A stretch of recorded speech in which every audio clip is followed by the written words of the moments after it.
Title: Tom Skips School. Chapter 1: A Rainy Morning. Tom was a 12-year-old boy who lived in a small town with his mother and younger sister, Lucy. He was a good student, kind to others, and usually liked school. But sometimes, he felt tired, confused, or just didn't want to go. One Monday morning, Tom woke up and looked out of the window. The sky was gray. Rain was falling. The trees were moving in the wind. He didn't want to leave his warm bed. His alarm clock was ringing loudly, but he didn't get up. His mother, Sarah, called from the kitchen, "Tom. Breakfast is ready. You'll be late." "Coming." Tom shouted, but he stayed in bed a little longer. He felt heavy. Not just sleepy, but heavy in his heart. He had a math test that day.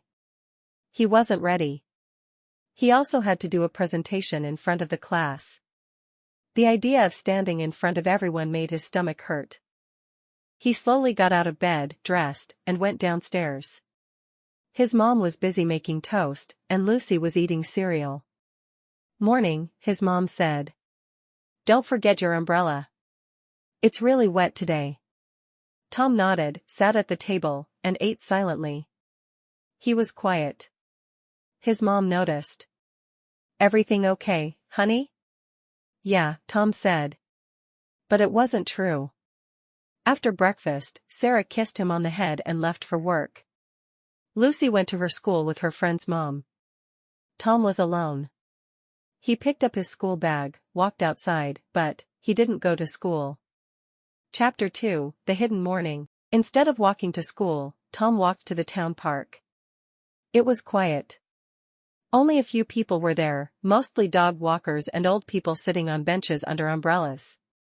Tom found a big tree and sat under it, where the rain didn't reach him. He took out his phone and earphones. He listened to music, played a few games, and ate the sandwich his mom packed. Hours passed. He watched birds flying in the rain. He looked at the people walking by. He felt strange, free, but also nervous. "No test today," he whispered. "No scary class presentations. Just silence." But inside, he also felt something else: guilt. He knew skipping school was wrong. But he didn't want to face that day. At 1 p.m. he slowly walked home. His mother usually came back at 5, so he had time. He changed his clothes, put his bag by the door, and acted like everything was normal. When his mom returned from work, she asked how school was. "It was fine," Tom said. "Anything special happen?" she asked. "No, just normal," he replied. She smiled and went to make dinner. Tom's heart beat faster. He didn't like lying. But he was afraid. Chapter 3: The Teacher Knows. The next day, Tom went to school. He felt nervous. What if someone noticed he was gone? What if the school called his mom? During the lunch break, his teacher, Mrs. Wilson, called him to her desk. "Hi Tom," she said kindly. "Can we talk for a moment?" Tom felt his face get hot. He nodded and sat down. "You weren't at school yesterday. Are you okay?" He looked down. His fingers were shaking. I didn't feel like coming," he said softly. "Did something happen?"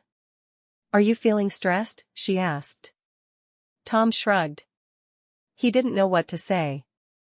"I want you to know," Mrs. Wilson said, "it's okay to feel overwhelmed sometimes.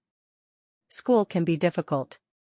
But when you don't come, we worry about you." "I didn't want to do the presentation," he whispered. "And the math test. I was scared."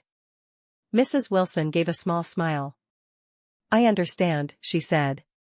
"Next time, come and tell me. We can always find a way to help." Tom felt surprised.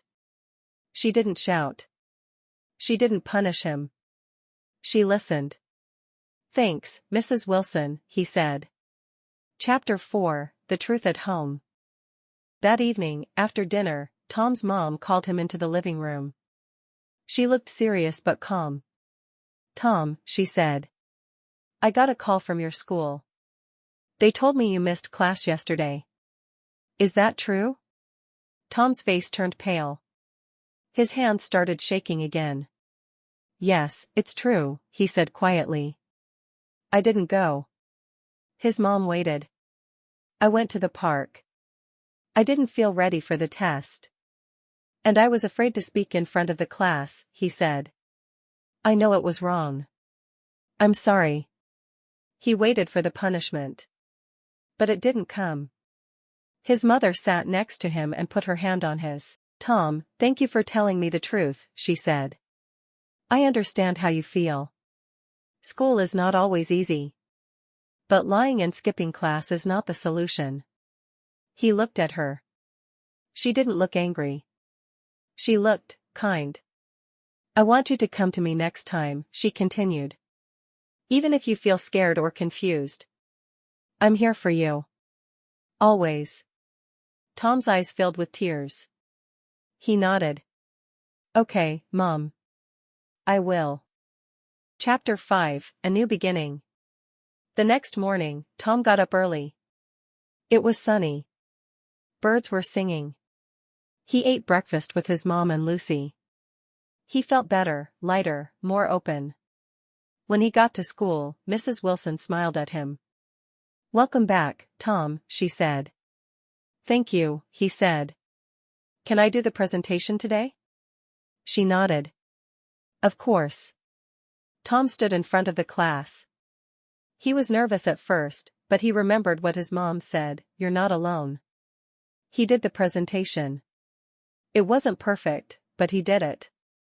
His classmates clapped. Mrs. Wilson smiled proudly. Chapter 6, Moving Forward. After school, Tom stayed for math help. The teacher explained the things he didn't understand. Step by step, he started to feel more confident. At home, his mom helped him make a study plan. She also gave him a small notebook. This is your feelings journal, she said. If something is too hard to say out loud, write it here. Tom began writing in the notebook every night. It helped him understand his feelings. He also started talking to his mom more.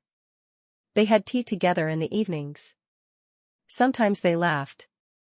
Sometimes they just sat in silence, but they were close. Tom never skipped school again. Not because he was afraid of punishment, but because now, he understood that people cared. And when life felt too heavy, he didn't hide anymore. He spoke. He asked for help. And he was never alone. Green circle moral of the story, when children skip school, it's not always because they're lazy.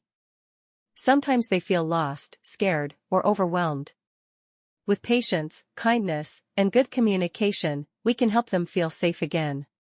Punishment is not always the answer, sometimes, understanding is the best teacher.